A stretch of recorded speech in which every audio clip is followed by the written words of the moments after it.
Hey everyone, welcome back to another episode of EARMILK Chats. My name is Alan Baez, and I am joined today by one of the most dynamic artists right now in the R&B scene.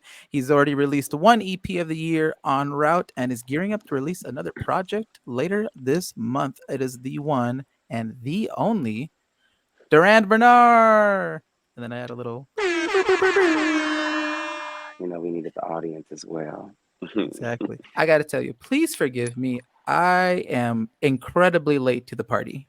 You've been present in a lot of the music that I've consumed over years, but it was until last year where the moment when I learned your name and face, and it was from the clip of you hitting the high note on the Tiny Desk concert. Oh gosh. During Sam's vibe. Yeah, that entire clip just lives rent free in my brain. I was on Twitter and it's randomly just like, oh, me when I stubbed my toe, and it just not I should have known there was gonna be some moments that were gonna be used. That was funny. so funny. Now I really got to ask you, do you just randomly hit the falsetto at random times just because you can?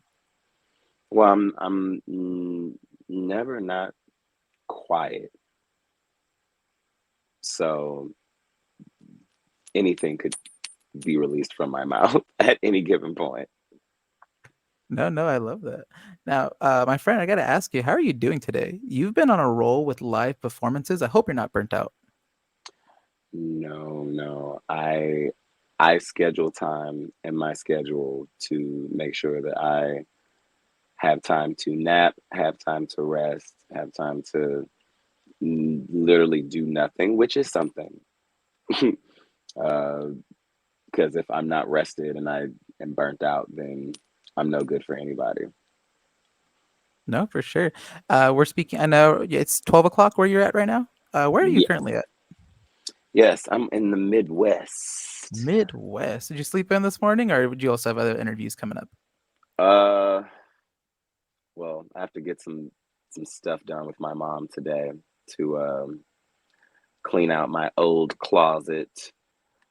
So make sure that we're not throwing anything away that I absolutely need, and then getting rid of stuff that I don't need. So that's pretty For much sure. my week. I love that you're going from like performing at Afropunk at one of the biggest like festivals to just like casually cleaning out your house with your mom. I know, right? That's real. The duality. Now, on the topic of Afropunk, you've returned from performing in Europe just a few weeks ago, and in the Hmm. same month, you were hosting a Rollin' with the Homies Skate Experience tour, the first that I've actually have ever heard of from a popular artist such as yourself, accompanied by performances by a DJ TBD, aka Broccoli, a set you Hmm. brought out recently this weekend at Afropunk at the after party. Now, Yeah, tell me more about this kind of touring experience and how you felt performing as a DJ before a singer. yeah. So being a DJ, it, first and foremost, it's way less wear and tear on my body. So I'm able to, you know, yes, I'm still using every myriad of my body to a degree, but it's in a different way. So skating is my world. And a lot of people, that's not their world. They're familiar with it, but it's not like a lifestyle for them. So to come to these cities and for 70% of the people on the floor not really knowing how to skate, and me being able to like maneuver through that, lead certain steps and whatnot, it's fun in a way that it's not so much that has to be put into it. It's not a whole production. It's an experience. And an experience doesn't need a huge budget. It just needs some imagination. I love to hear that. I didn't know you were so passionate about skating. I've been skating since I was at least, yeah, okay, so I don't know if you remember those yellow, blue, and like orange Fisher Price skates that you can put on with your actual shoes on with the ridges in the wheels. Oh yeah. That's how long I've been skating. And where did the idea come for you when you decided that you wanted just to host nationwide, like I'm gonna just go skate like in all these different cities? So I haven't, even though I skated a lot growing up in Cleveland, I never traveled for skating like how some skaters do. Like if there's a skate jam somewhere, like usually in the neighboring cities, sometimes like Chicago, Philly. I even in the Carolinas, like they get down. But even somewhere as like close as Columbus, like I just never went far to go skating. I always just stuck to the rivers and the lakes that I was used to. So when I started touring and I would bring my skates with me, if there was any skating rinks going on, like especially like in Dallas, in Atlanta, I would pull up. So and being a skater and being a DJ, there's a different formula and way in which that I approach the music because I'm coming from a how are you going to skate to this? How are you going to shuffle to this? Some songs they're playing club. Some DJs they're playing club music at the skating rink, and I can't skate the trap music. So just having that wherewithal about it, and on top of that, people are just curious to see what I'm going to play and what I'm listening to because I'm not playing from a perspective of, oh, I need to make sure that I play what y'all want. No, I play what I like. You don't know what you need, and this is why you're here. So I'm gonna give it I'm to you. just I'm just imagining like your own personal Spotify playlist, and that's like on the autoplay. No, no, like I'm actually DJing. Like I have a board. Okay. Yeah, and on top of that, I have songs that you cannot hear outside of that space. So that's another thing that makes the experience really cool because some of these mixes, some of the actual songs, you're only going to hear there. Love to hear it. Now that that tour finished up, which city was the most fun for you to DJ in?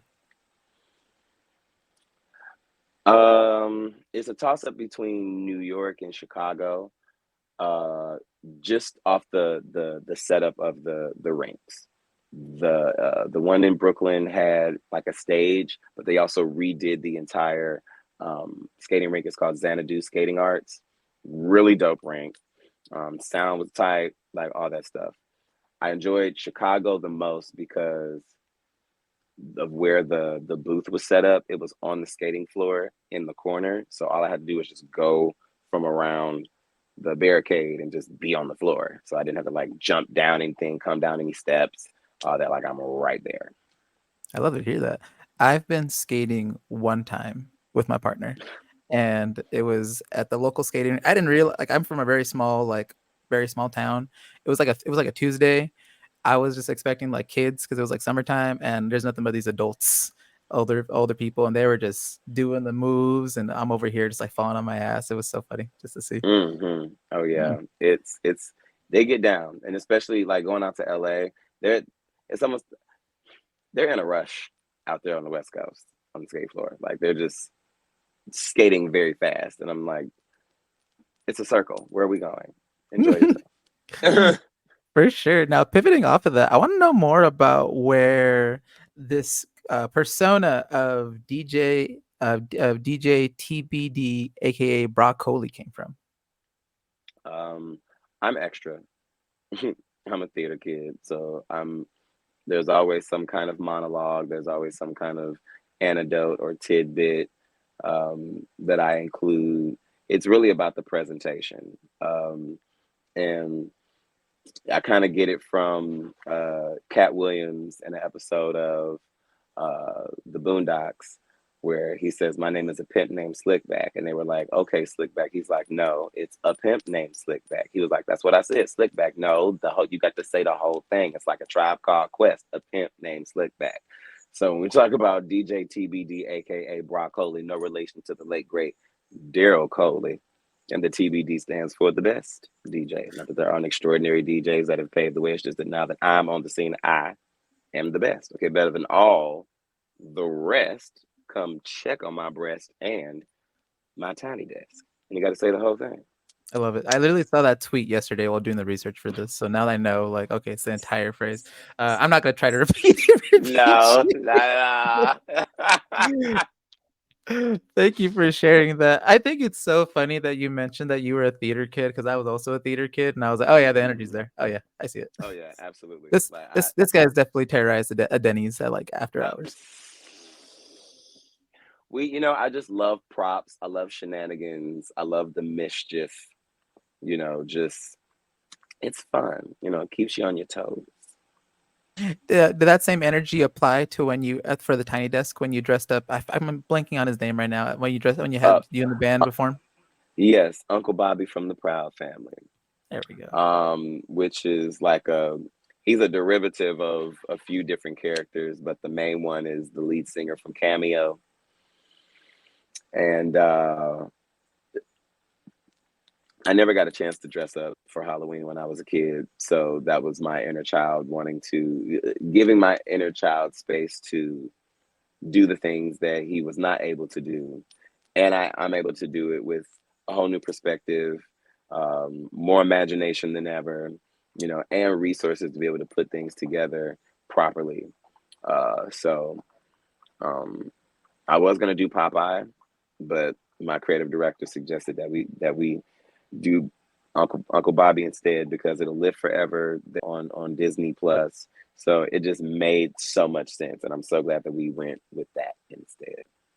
It was also, I think it also works better as like a group concept because then you had like all the other characters like on the back. I think it was your drummer that was La Cienega, or no, it was So the the keys player was Sticky. Sam, who was playing guitar, Frank on drums, and Buddha on bass. They were the Gross sisters. And then Zoe, La Cienega, and Felix were the background singers. And then you had uh, the merch person being Dejanay. My creative director was Penny. Tour manager was Trudy. My homegirl Chelsea was Sunset. Like it was just the sound guy was Magic Johnson. The my videographer was Sugar Mama. I mean, we had it was, and that's why Bobby made such a introduction because he's like I've seen every single Tiny Desk, and they have been amazing. He said this is special, and I had no idea that I was the first one to uh, cosplay on the show, to cram as many songs as I was trying to cram in within the allotted time, to climb on top of the desk, to do a dip behind the desk. Like so many things happened in 20 minutes. It seemed like an hour, but it was just moving so fast. it's definitely one that a performance I come back to. It's not the best for me because I'll be driving and I'll have it playing on the YouTube right there, and I'm like, oh shit, what's the song that has the high note? And I'm driving while trying to. Okay. You got to go through Um, they'll usually have the timestamps in in the the comments, comments. yeah. Do you ever play that? What was that house remix where it was like a pimp named Slickback, a pimp named Slickback? You ever play that during any of your sets? I have not. I didn't know there was a song that existed. Gotta, I'll send it over to the team. Now, Yeah. moving on from there, I want to know more about this little album you have cooking up. This is coming out right after your EP En Route, which came out earlier this year. And Hmm. in that visual EP opener, you say the phrase, "This trip is the middle point, the end of Wanderlust, and the beginning of a new era." What can Hmm. fans expect to hear from this new era? Um, that's a good question. I'm interested to see what I'm going to hear as well because what I thought it was going to be, I might be pivoting. Um, because I've also been kind of taking some advice from my team on certain approaches for things just to see how it'll work. Um, and so I think with this upcoming project, I feel like there are some things that I need to talk about that I haven't talked about yet from the perspective that I have now. So if anything, they can expect to just see Durand in a different light. And I hope that it is something that will really resonate, because we often get so caught up in talking about the things that hurt us, and we've been harmed this way, and we should be talking about our happiness just as much as our sadness. We should talk about the wins as much as the losses, or what we think we lost, when for me it's not a loss, it's really just learning. So, but doing that in a way that is not out of touch. It doesn't come off preachy. It doesn't come off corny. Because a lot of times when folks try to be positive in the music, it can come off a little Like I guess. soapboxy, yeah. Yeah. So I wanna make sure that it's connecting, well. But I'm not worried about it. It's more so just what it's gonna sound like. Because I have so many different like resources now, and who wants to work with me, who wants to get some stuff done. So bringing in all those different energies and perspectives, and it's like I have no idea how this is gonna sound. More exciting. There's a lot of different sounds coming out from you, especially just from this year, going from something from like the song you have with the Free Nationals on route to Mhm. something to this album that's coming out that's like super like house like this bouncy. So I'm really Oh excited yeah, to see what this that's a takes side. you. So that's a side project. I'm talking about the next full length album. This is the EP that I'm doing. Okay, so this EP is more of just like a side quest, something you It's a just to side kind of. quest, yeah. It Okay. it and it came like very quickly. Wasn't planning on doing a full project with these producers. I just hit them up like, what are y'all working on? Because I came across this song. I'm thinking it's gonna have 1 million plays on it. It only has like 2,000. What are y'all doing? And so it went from them sending me a song to say like, we want to hop on this as a feature, and then they just kept playing stuff that wasn't on the new project. I'm like, what are y'all doing with this music? And I'm like, well, let's just do an EP, in and out, quick something that's effective, that goes back to my house roots. I love LaBouche. I love, um, shoot, who else was I listening to? Um, Growing up, hell, Cher, Madonna, like just all type of house. Another McCoy, Hadaway, just another night, another dream, but always you, another vision of love seems to be true. Like that's it's a rhythm, it's a dancer, like all of that. Give me the '90s house, Martha Wash, you know, CC Peniston, Robin, Crystal Waters. Like I'm trying to tap into that world, and I feel like we did it. We encapsulated that very very well. For sure. You actually answered the next question I was going to ask you about. Yeah, how did you first get connected with Charlie Vettuno, and how did this project really come into fruition? So you said you messaged them first based off like one of their songs? Yeah, there's a song that I found called "Slow for Me," and it sounds, of course, very retro, but then it also sounds very current. It's one of those songs. They make the kind of music where, have you ever heard something and you're like, I know I haven't heard this before, but it sounds familiar all at the same time. Oh yeah.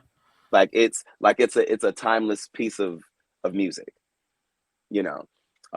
So that was just something I've been meaning to do, and also I want to delve into these different worlds with people and see we can come up with. So I was really more so approaching it like, Rufus featuring Shaka Khan, and that's how I wanted to present the project. But they were like, it's actually gonna it would needs to be the other way. And also I realized too that Rufus featuring Shaka Khan. Shaka Khan was a new artist; she had just came out, so they were featuring her. Um, so I'm featuring them, but I'm making it to where it's like I'm going into their world, and like this is what we came up with. So it's a Charlie Vettuno Presents, and this is what I'm doing. For Hmm. sure, that title caught me off guard when I got the stream, because I was expecting just like a random, I don't know, just like an album cover, and it's just like, oh, yeah, this is obviously Durand Bernarr, but then it's like, oh, Charlie Vettuno presents, like, specifically. So I think Hmm. that encapsulates perfectly of like the side quest that you're Yeah, mentioning earlier. yeah, no, absolutely. Always There trying to was go a on little adventures. Yeah, I love it. And it's really interesting that you mentioned the Hadaway song, because just that rhythm and that same kind of like tempo reminds me so much of the song you have on this project. I think it's Sweet Dream. Yes, sweet dreams. Yeah, right, reminded me perfectly of that. So I Yeah, can already see the influences. and I Now, had a, and I also just as a side note too. Sorry to cut you off. With that particular cover, they thought that I was covering Beyonce "Sweet Dreams" or the "Sweet Dreams Are Made of These." I was like, no, it's the "Sweet Dreams" right in the middle of them "Sweet Dreams," because that's one of my favorite records from them. beautiful. I didn't even know that was. I didn't. I knew it sounded familiar, but I didn't realize that was a cover. Thank you for sharing that. Hmm. Now, on the topic of this new era, we got to talk about these visuals. En Route has more of a short film with original music than an EP. It was so interesting just to like, because I listened to it first and then I went back and I watched the actual video, and it's just such a different like vibe. It was crazy. And the Hmm. visualizer for Ready, there's clearly been a heavy focus in video quality. Now, what's been the main influence behind these visuals? The main thing is just to have fun, like not to put too much like thought into it for real, for real. Like have a vision, yes, but also like work with what I have. There's been people that have put out their content with their iPhones and it has millions of streams and views and it's like just get the content out. Like I'm at this point, it's just what can we do that's tasteful that we all feel good about. It's really more so the post. It's the editing that'll really like bring it to life. Um, but outside of that, like specifically for the Charlie Vettuno record, I wanted like the '90s house aesthetic. So white backdrop, warehouse feel, uh, just avant-garde, a little bit of campy stuff, you know. Uh, yeah, so it's been. I will say, I'm not going to be attempting to ever do 7 videos in a day ever again, ever again. I love that I have a team um, that believes in me, and however, I put them through it. And so I now know, for the sake of everybody, we will be keeping that a lower number. You said 7 videos in one day. How long was that? Like, how long did it take y'all to shoot that? Like 14 hours. Like just trying to get everything in my mind because I had what I thought that I was gonna do or the time allotted that I was gonna do, and it was just like, oh babes, no, we needed way more time than this. But it still came out good. I'm excited about it. For sure. That's just crazy. 14 whole hours of just nonstop shooting is crazy to me, but That only you is. can make it work. Now, jumping onto that same topic, you're no stranger to providing vocals for a house sample or really writing that groove as a feature. Now, what was the creative process like for you to create an entire like album of that sound? That's really like me, like that's going back to literally my roots. Like I was listening to that stuff at like 8, 9, and 10 years old. So that is nothing new whatsoever. Even the chord progressions, the very simple dum dum dum dum, that's just it's always been there. So um, I think I was waiting maybe just on a particular type of house approach, and I feel like they encapsulated it in a way that is like specific to that sound in that era, but also being current, being still fresh. Because I'm not done with like the house um, sound yet. Because like me and Kate Renata still got a bunch of stuff to do. So I think that would be another one that would be like, yeah, another approach to the house wave, deep house.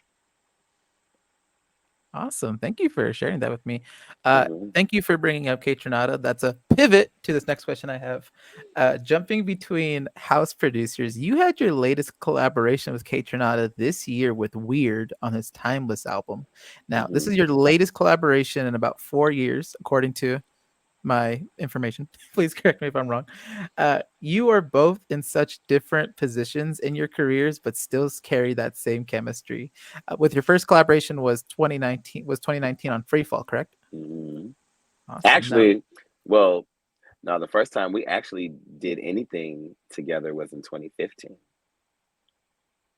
and that was when I did backgrounds on a song by the internet called "Girl," and he produced that.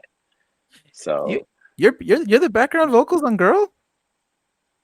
Oh, that's a deep cut. I look like a fool now, but oh my god, I didn't realize that.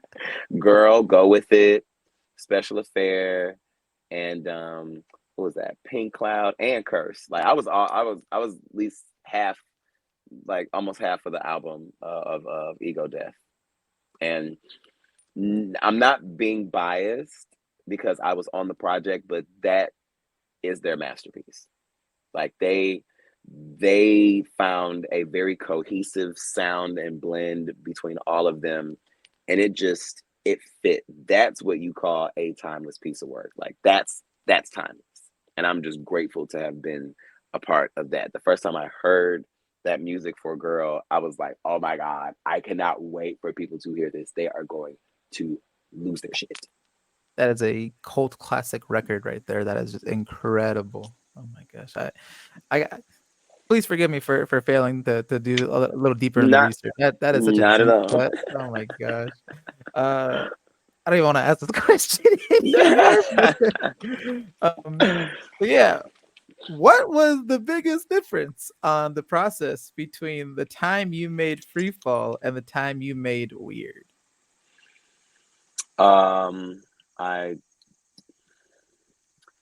honestly, it was the space. I guess just the space I was in when I wrote the song. I was uh, feeling like I'm tired of being closed off. Or not even closed off. I'm tired of being afraid of the idea of being in love and opening myself and being vulnerable. You know, let's get to a place in our life where we are able to operate in that space without this trauma that we're carrying. You know, um, and then by the time we get to Weird, I'm just kind of fed up with people not knowing how to read the room about personal space, always making things deep. Oh my goodness, like Mercury is is on Medicaid right now, and that's why my life is in shambles. Just nobody wants to take accountability for anything that they're doing. It's always, I mean, it's something cute, but if you ask me for my birth chart one more time, like I'm just gonna, it's not gonna work. So like stop being weird. Why you gotta be weird? Please, just please, like, and you don't have to be. That's funny. Now so you guys have three official, not official, unofficial, but you guys got three records on Spotify that are on streaming service that's like featuring each other. How do you and Katra go about who gets what on their record? Um, it's real. I mean, it's just as simple as like going through beats and whichever one like grabs my ear. Um, I think sooner than later though, I would like to actually create something from scratch with him, like in the room. I think that'd be dope because it's one thing to present something that was your own idea, but to come together and to be able to build it, uh, all the different pieces. Um, that way, it's an even exchange of creating writing and storytelling. So uh, that I do enjoy those processes as well. I would love to hear it. Now, my friend, I have one last question for you. Hmm. We are moving away from this wanderlust era and transitioning into something that's far more glamorous and dynamic. What's something you've carried with you, intentionally or not, since you first started performing that you'd like to shed in this new arc? Um, I guess maybe finding more things to accumulate under my belt. You know, I've had a lot of theater experience, and I have theater etiquette and background etiquette, this and that and the third. So I just like to see what other things I um, can apply that might not be so. It's like what's something I can flow in that feels um, easy, that feels effortless. Um, even though things that I like to say that I'd rather put in effort than like work. Yeah. Um, so I think that, but I'm not even trying to be too tough on myself about it. I'm not trying to think too much about it. I would just like for things to flow out, and when we're done, I feel like we'll know. And yeah, like I said, I'm just as curious as the cousins to know what this new body of work is going to sound like. The album. So I did tell them, I was like, I'm gonna give y'all something to eat on and snack on for this year. You know, we got a couple features, we got the en route EP, and then we got the house project. You know, give the girlies something to exercise to and order their steps at the gym on the stairmaster. You know, but then we'll be delving into something I would like to say, if anything, a little more mature, because we're 36 now. So when we first put out, you know, sound check, I was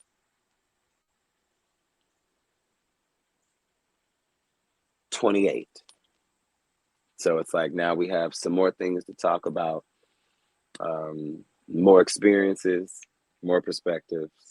And yeah, folks are feel like they're looking forward to what the next chapter is and how we've grown. That's beautiful. Side question I have for you. This is just for my own just personal curiosity, because Hmm. you mentioned the theater kid again, and I Hmm. think it's so just cool to see. Did you have a favorite show that you were a part of in your theater experience? Um, what was my favorite one? I haven't. There's a couple of them I haven't gotten a chance to do, but the ones that I did do, um, I did. I did 101 Dalmatians Kids, where I played Sergeant Tibbs, which was the cat. Um, I did another one called The Governor's Inspector, which was about um, this town um, finding out, getting tipped off that there's an inspector coming in to like view the city and inspect it and whatnot. And so this guy comes into town, and they think that it's him, and so they start giving him all this like golden treatment. I'm his assistant. I'm his assistant that like has been with him since he was like yay high. So we have this very bantery relationship. I'm very smart alecky, you know, I'm the comedic relief. Um, and we're just going through the motions of like trying to figuring out, oh, they think we're this person until the actual person arrives. So that was fun. And then of course there's a play called God's Trombones that I was a part of, back at Caramoo Theater House.